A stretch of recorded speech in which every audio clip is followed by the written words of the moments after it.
La vostra presa di posizione, voi rappresentate tanti operatori del settore balneare, c'è un forte movimento alla Camera, una forte discussione, ecco fattivamente qual è la vostra posizione? Siete d'accordo, favorevoli, contrari, cosa fareste insomma? Ma già si sono espressi in maniera ufficiale i vertici sindacali appunto del SIB Confcommercio Nazionale, che hanno ritenuto questo provvedimento assolutamente un provvedimento che va contro le attività attualmente attive delle concessioni balneari. C'è un settore imprenditoriale che ha investito anche a carattere familiare, che ha investito su quelle proprie attività, che oggi si trova fortemente penalizzato e assolutamente incerto nella costruzione del proprio futuro, della propria vita.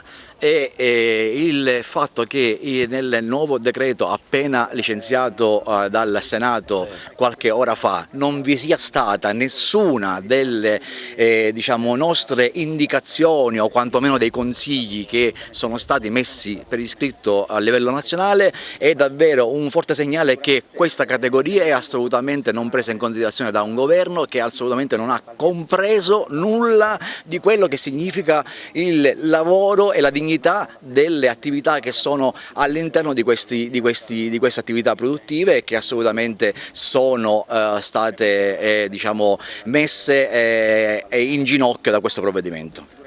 E quindi che futuro ci sarà per questi operatori? È già in corso una riunione dei vertici nazionali a livello nazionale del SIB, ci saranno azioni anche eclatanti per fare in modo che questo provvedimento venga assolutamente rivisto quantomeno e aggiornato a quelle che sono invece le reali condizioni che il mercato impone.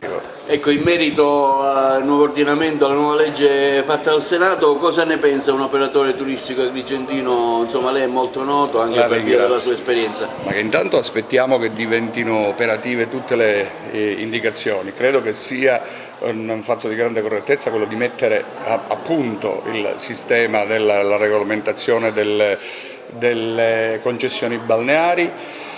Credo che lo Stato debba mettere mano a questa cosa, però tenendo conto non soltanto delle esigenze del PNRR, ma anche tenendo conto del fatto che ci sono 30.000 concessioni balneari che vanno attenzionate, che c'è un lavoro vecchio e antico che si svolge sui lidi, che in termini di sicurezza e di pulizia delle spiagge credo che abbia anche dato parecchio. C'è da tenere conto che tante imprese come la nostra per esempio hanno avuto delle agevolazioni all'accesso a un credito dello scorso anno che era quel credito agevolato in virtù delle problematiche che sono venute fuori dalla pandemia.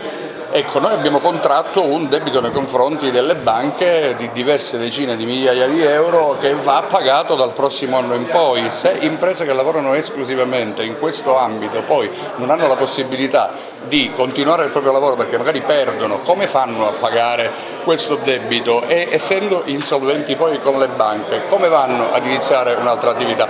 Credo che ci siano delle cose che ragionevolmente si metteranno sul tavolo e poi si va ragionevolmente a fare delle gare, come è giusto che sia, nei termini in cui sceglieranno, ma con quel minimo del buonsenso che credo che non mancherà a nessuno. Brevemente, che tipo di stagione sarà quest'anno? Speriamo intensa, calda e piena.